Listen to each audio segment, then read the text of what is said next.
There are days when life feels like a long hallway whose lights flicker slowly, as if always delaying the light I truly need. I walk through it at a pace I never quite recognize, carrying the burden of work, expectations, and responsibilities that never pause. I don't know when I stopped asking if all this makes me happy. All I know is it's been a long time since I heard my own laughter, the clear laughter that used to come so easily, and without any complicated reason. That day, after returning home from work that felt like it was shrinking my breathing space, I opened a desk drawer in my apartment. I searched for something that wasn't really important. Old charger cable end. What I found was a small, dusty box, one I'd forgotten I'd even brought since moving years ago. When I opened it, a photo fell into my lap.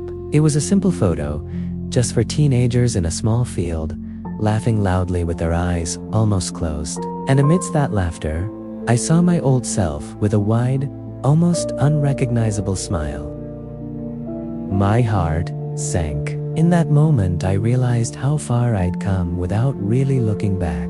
Then, without a plan, I grabbed my car keys and drove to my family's old house in a small town I hadn't visited in years.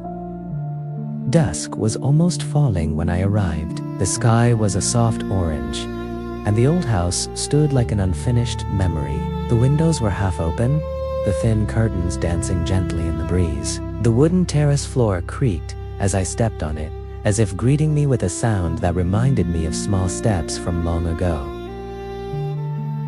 Inside, my old room retained the same silence, the smell of old books, dust clinging to the shelves, and remnants of a youth that never truly left. I walked to my study table, a place once filled with unimportant notes and dreams I'd scribbled in the corners of notebooks.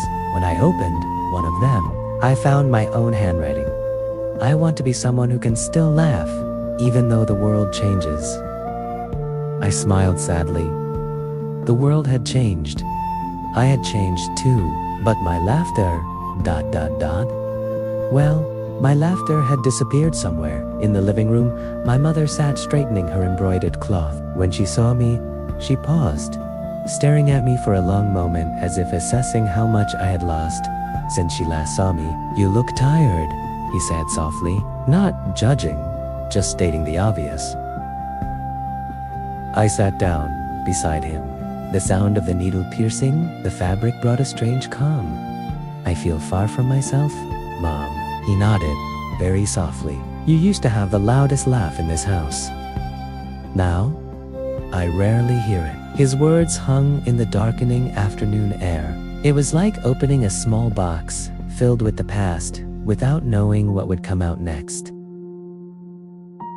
As I went outside for air, a small child was running around in the new neighbor's side yard, maybe 5 or 6 years old. He was carrying a paper airplane and laughing every time it fell, as if even falling was funny to him.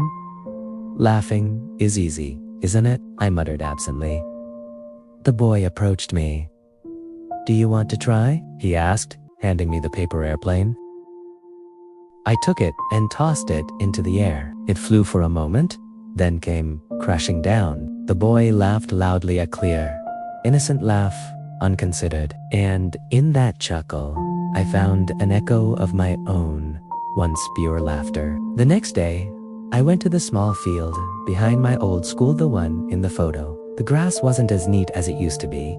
Some corners had turned to bare soil, but the place still held something, a residual energy from the days when my world was simpler.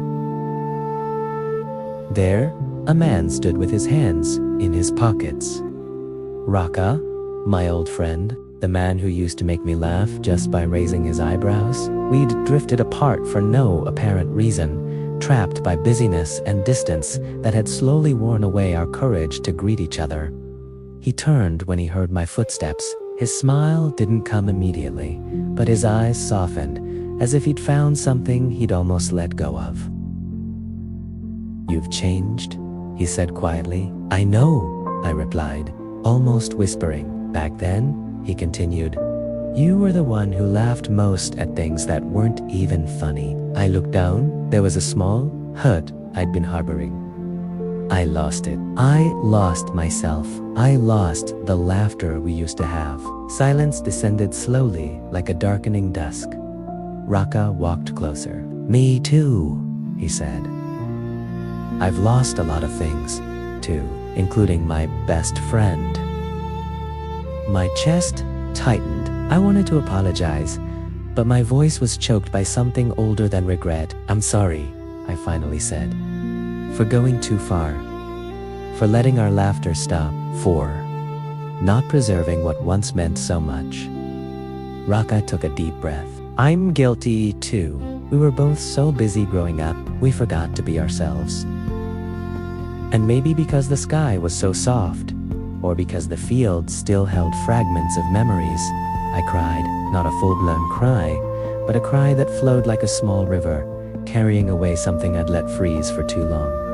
Raka didn't pat my shoulder. He just stood beside me in warm silence, letting me release everything I'd been holding on to.